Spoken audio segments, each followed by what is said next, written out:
Hi అండి. Welcome to Durga shorts. అందరూ ఎలా ఉన్నారు? బాగున్నారా? మేము కూడా చాలా బాగున్నాం.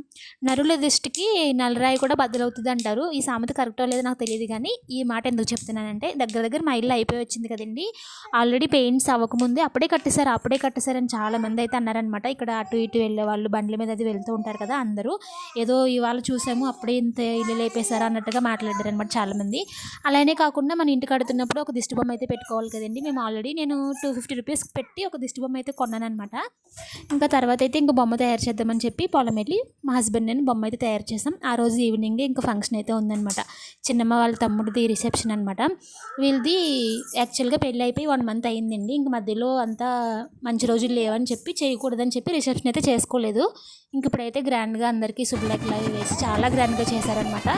ఇంకా ఫుడ్ అయితే చెప్పనవసరం లేదండి, ఎక్సలెంట్గా ఉందన్నమాట. ఇంక ఇక్కడైతే బ్యాండ్ మేళం పెట్టి చాలా బాగా ఒక 5-6 సాంగ్స్ అయితే వీళ్ళు వాయించారండి. చాలా బాగుంది నిజంగా.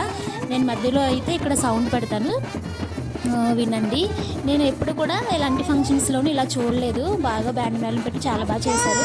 ఇంకా వచ్చే కొద్దీ అన్నీ ట్రెండింగ్ అవ్వడం, మోడల్స్ అన్నీ మారిపోవడం అవుతూ ఉంటాయి కదా.